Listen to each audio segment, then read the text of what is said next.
We'll move out of your way so that you can get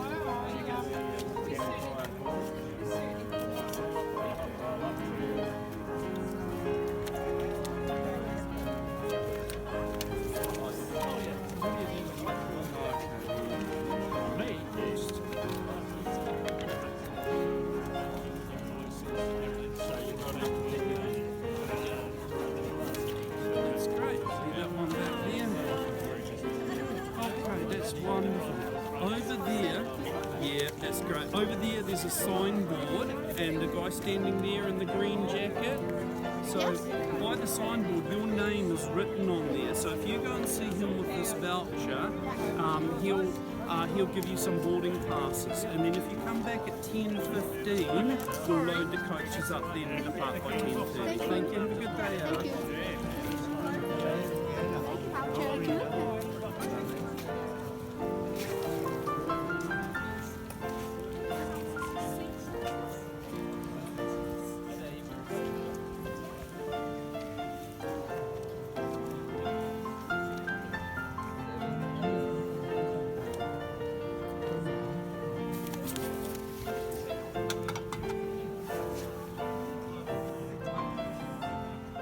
So we are all here, two more. Two more, but then we've got to get these guys because we're all going to get everyone on the same same bus going over, and then these guys are probably going to split into their own. They'll be going and doing a different tour. So.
We'll be there for 30 minutes.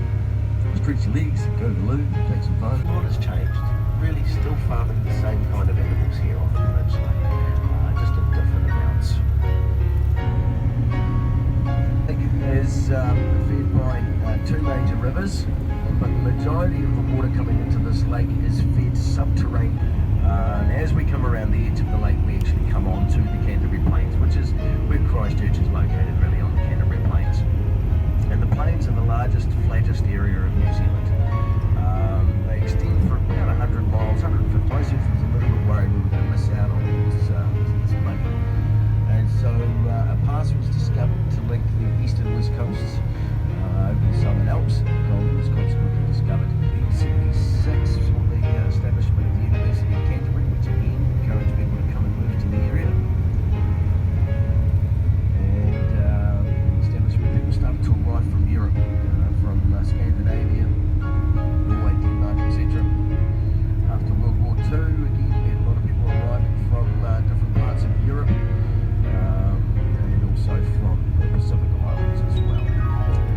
today, our biggest immigration statistics actually come from Asia. With the Asia Central City was then closed for 800 days. So it's over 2 years that our Central City was closed. During that time, of course, we were demolishing buildings, making areas safe, and gradually, as areas of the city started to become safe, they started to open up, sort of block by block as they went throughout the city. And when we get into the Central City, you're going to notice that some of the buildings, or some of the areas, are still quite empty. There's still a lot of development that is needing to be done. But you're also probably noticing, looking around, that there's not a lot of damage done to the property out here. We've got some new housing areas, like this one on the right-hand side. We'll expand on why this is all new over here shortly. But a lot of the damage that was done from the earthquakes was located mainly in the city centre and also out to the eastern side of the city. That's not to say that there was no damage on this side of the city. There certainly was, but it was more superficial damage, maybe cracks in the plasterwork of your house, maybe cracks in the driveway of your house, damage that could be easily repaired. There's an area out to the eastern side of the central city, actually starts within the CBD area, the Central Business District, and it goes out to the east from there, and it's an area we call the residential red zone. Now this is an area where the land is effectively being written off. Now, this is mainly located around the Avon River, which is one of the two main rivers in Christchurch, winds through our central city. It's mainly located from there out to the east, out towards the Avon Heathcote estuary.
Whilst they went through and did a geological survey and made sure that the building could actually be saved, and then patched up a few cracks in the walls, but for the most part the building was able to be saved. Same with the likes of the Arts Centre across the road.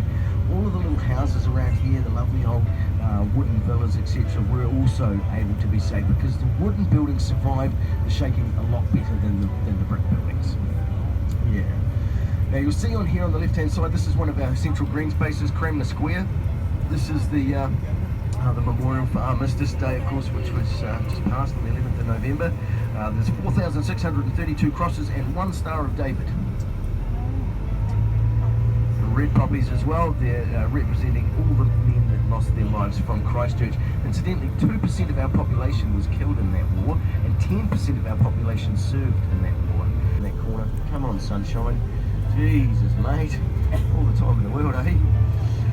On the left, these buildings buildings here, this was the original provincial council buildings. Now these buildings have been damaged quite considerably. They haven't got enough money in the coffers at this stage to rebuild these and to do the strengthening work. And so they've put these temporary roofs on, as you can see here on the left of us, these corrugated iron roofs.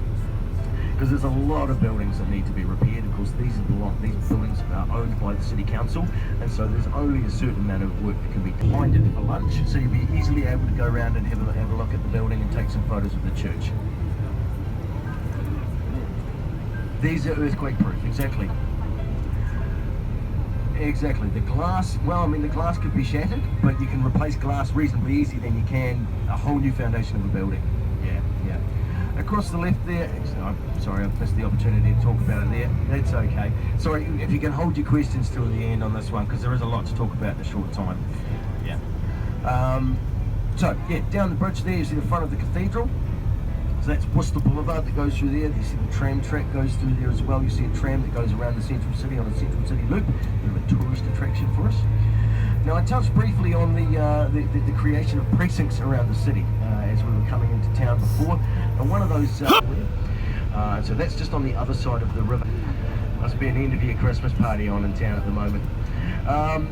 So the Avon Promenade pass on our little trip through town as well.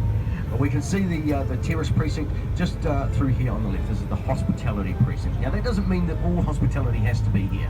It's spread right across the city, but it's a mutually beneficial for the businesses to actually be in that location.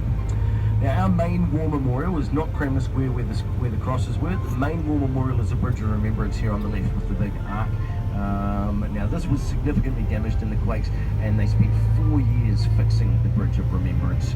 Now that gives way through into City Mall, which we're going to come around past the other end of that on the trip as well. Farmers Market, this is an $80 million development, and this is to replace the old Restart shipping container mall. You might have heard about Christchurch shipping container mall, where they took a whole lot of old shipping containers and turned them into a shopping mall so that we could bring retail back to the central city. Because all the buildings that all the retail buildings were in were destroyed in the earthquakes.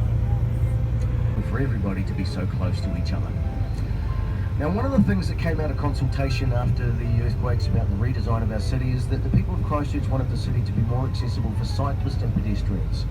And we wanted more open space in the city. So we've created separated cycleways like here on the left. Last here on the right hand side, which they're just waiting for some more development to happen around those, but we have laneways, space allocated for laneways in street.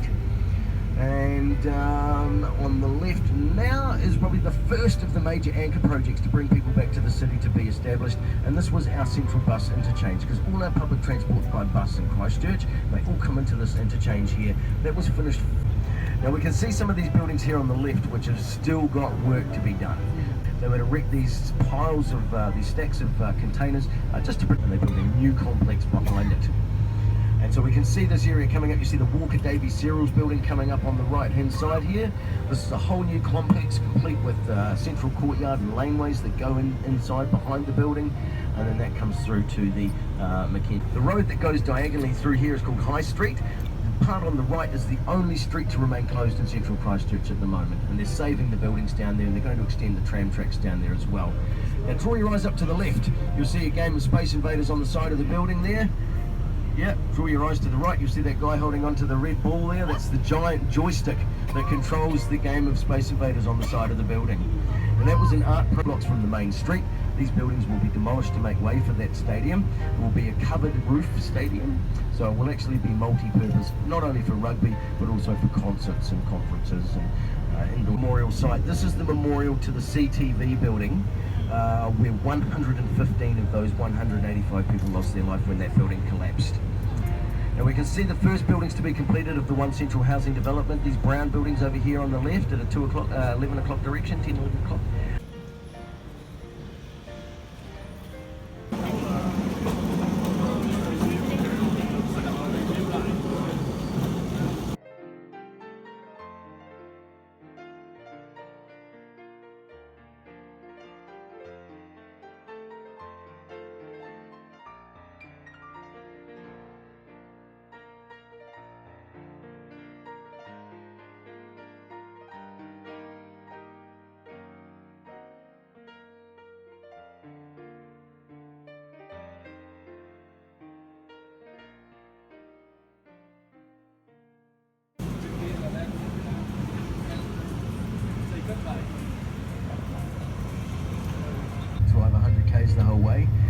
was to leave here in my car in the morning, say I left at 8 o'clock, I would be down in Queenstown by about 2:30. So about this time we had snow settling in the city was actually the same year as the 2011 earthquakes. It was June of 2011 we had a snow dusting, followed by another one in July as well.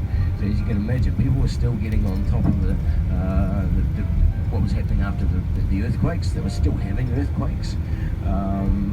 They were cleaning up after liquefaction, taking stock of their property, whether or not they could actually still live in their house. Some people still remain living in their months and collect fruit free of charge.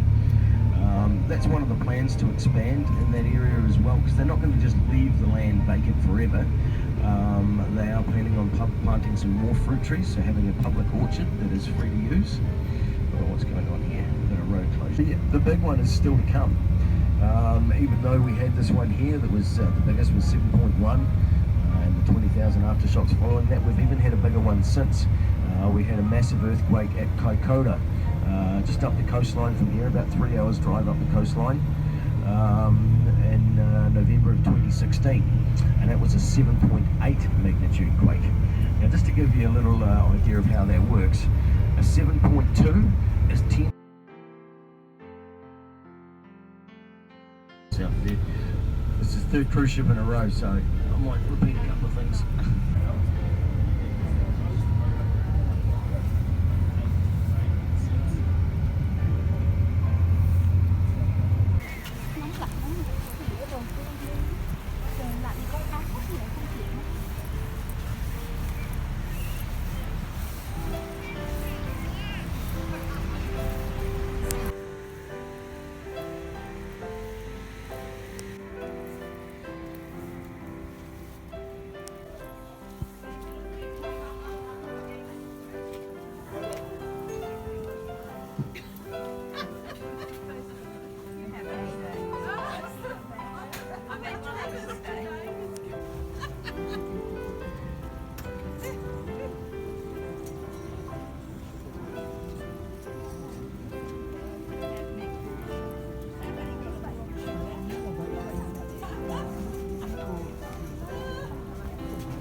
Smoking is not permitted at any time while in the centre. Thank you.